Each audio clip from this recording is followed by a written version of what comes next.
சீராக்கின் ஞானம். அதிகாரம் 24. ஞானத்தின் புகழ்ச்சி. ஞானம் தன்னையே புகழ்ந்து கொள்கிறது. தன் மக்கள் நடுவே தனது மாட்சியை எடுத்துரைக்கிறது.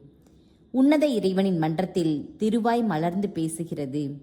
அவரது படைத்திரள் முன்பாக தமது மாட்சியை எடுத்துரைக்கிறது. உன்னதரின் வாயினின்று நான் வெளிவந்தேன். மூடு பனி போன்று மண்ணுலகை மூடிக்கொண்டேன். உயர் வானங்களில் நான் வாழ்ந்து வந்தேன். முகில் தூணில் அரியணை கொண்டிருந்தேன். வானத்தை எல்லாம் நானே தனியாக சுற்றி வந்தேன். கீழுலகின் ஆழத்தை ஊடுருவி சென்றேன். கடலின் அலைகள் மேலும் மண்ணுலகெங்கும் மக்கள் அனைவர் மீதும் நாடுகள் மீதும் ஆட்சி செலுத்தினேன். இவை அனைத்தின் நடுவே ஓய்வு கொள்ள ஓர் இடத்தை நான் விரும்பினேன். யாருடைய உரிமை சொத்தில் நான் தங்குவேன்? பின் அனைத்தையும் படைத்தவர் எனக்கு கட்டளையிட்டார். என்னை படைத்தவர் என் கூடாரம் இருக்க வேண்டிய இடத்தை முடிவு செய்தார். யாக்கோபில் தங்கி வாழ், இஸ்ரவேலில் உன் உரிமை சொத்தை காண்பாய் என்று உரைத்தார். காலத்திற்கு முன்பே தொடக்கத்தில் அவர் என்னை படைத்தார். எக்காலமும் நான் வாழ்ந்திடுவேன். தூய கூடாரத்தில் அவர் திருமுன் பணி செய்தேன். இதனால் சீயோனில் உறுதிப்படுத்த பெற்றேன். இவ்வாறு அந்த அன்புக்குரிய நகரில் அவர் எனக்கு ஓய்விடம் அளித்தார். எருசலேமில் எனக்கு அதிகாரம் இருந்தது. ஆண்டவரின் உரிமை சொத்தாகிய பங்கில் மாட்சிமைப்படுத்த பெற்ற மக்கள் நடுவே நான் வேரூன்றினேன். லெபனோனின் கேதுரு மரம் போலவும் எர்மோன் மலையின் சைப்ரசு மரம் போலவும் நான் ஓங்கி வளர்ந்தேன். எங்கேதி ஊரின் பேரிச்ச மரம் போலவும் எரிக்கோவின் ரோசா செடி போலவும் சமவெளியின் அழகான ஒலிவ மரம் போலவும் பிளாத்தான் மரம் போலவும் நான் ஓங்கி வளர்ந்தேன்.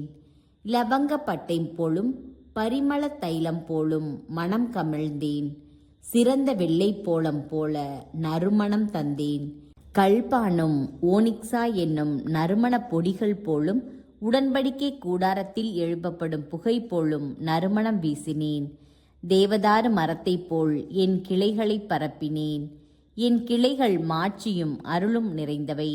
நான் அழகு அளித்திடும் திராட்சை கொடி, மாட்சி, செல்வத்தினுடைய கனிகள் என் மலர்கள்.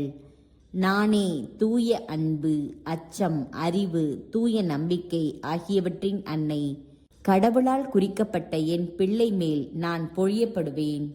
என்னை விரும்புகிற அனைவரும் என்னிடம் வாருங்கள். என் கனிகளை வயிறார உண்ணுங்கள்.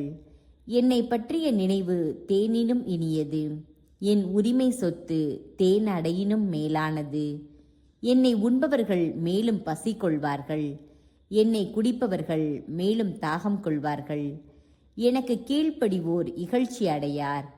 என்னோடு சேர்ந்து உழைப்போர் பாவம் செய்யார். ஞானமும் திருச்சட்டமும். இவ்வாறு ஞானம் கூறிய அனைத்தும் உன்னத இறைவனின் உடன்படிக்கை நூலாகும். மோசே நமக்கு கட்டளையிட்ட யாக்கோபின் சபைகளுக்கு உரிமை சொத்தாக வழங்கப்பெற்ற திருச்சட்டமாகும்.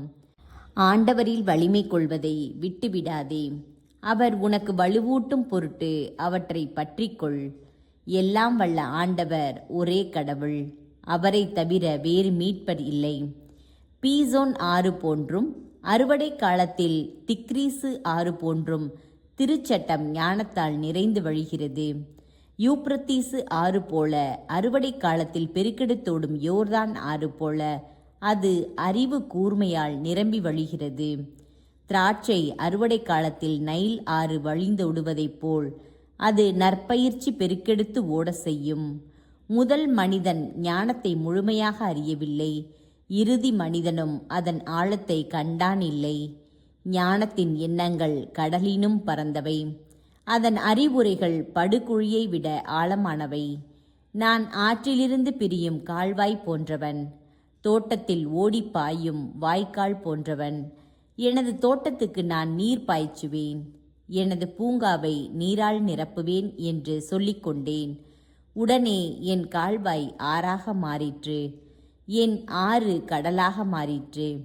நான் நற்பயிற்சியை விடியல் போன்று ஒளிர செய்வேன். அது தொலைவிலும் தெரியும்படி செய்வேன். போதனைகளை இறைவாக்கு போன்று பொழிவேன். அதை காலங்களுக்கெல்லாம் விட்டு செல்வேன். எனக்காக மட்டும் உழைக்கவில்லை, ஞானத்தை தேடுவோர் அனைவருக்காகவும் உழைத்தேன் என அறிந்து கொள்ளுங்கள்.